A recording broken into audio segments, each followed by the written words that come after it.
پیارے پیغمبر جناب محمد صلی اللہ علیہ وآلہ وسلم نے کیا فرمایا؟ کلونجی وہ کالا دانہ ہے جس میں موت کے سوا ہر بیماری کی شفا ہے۔ ایک بات اور سمجھ لو، دیکھو میرے محترم بھائیو، اللہ تعالیٰ نے وحی کے ذریعے ہمیں یہ بات نبی صلی اللہ علیہ وسلم کی زبان سے سنائی، یسرو ولا تعسرو، آسانی پیدا کرو مشکل ہے، آسانی پیدا کرو مشکل ہے۔ میرے محترم بھائیو، ہمیں اتنا مشکل کر کے بتایا جاتا ہے او یہ بیماری ایسے ہے، یہ بیماری ایسے ہے، یہ بیماری ایسے ہے، یہ حکیم لقمان اپنے بیٹے کو نصیحت کرتے ہوئے کہا کرتے تھے، بیٹا جتنی آسانی دیتا جائے گا رب سے اتنی آسانی ملتی جائے گی۔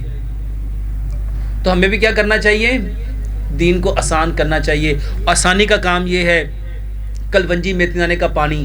میرے محترم بھائیوں، واللہ میں نے کئی لاکھ لوگوں کو الحمدللہ اللہ کی توفیق سے، وہ صرف مسلمان نہیں، الحمدللہ میں دنیا میں وزٹ کرتا ہوں، دنیا میں سفر کرتا ہوں، گورے گوریاں الحمدللہ کلونجی میتھی دانے کے پانی پہ لگ گئے، بڑے بڑے ڈاکٹر اس کے اوپر لگ گئے، اور الحمدللہ وہ کہتے ہیں ڈاکٹر صاحب آپ کے اس نسخے نے کمال کر دیا۔ میں نے کہا میرا ہے ہی نہیں، یہ کس کا نسخہ ہے؟ پیارے پیغمبر جناب محمد صلی اللہ علیہ وسلم کا۔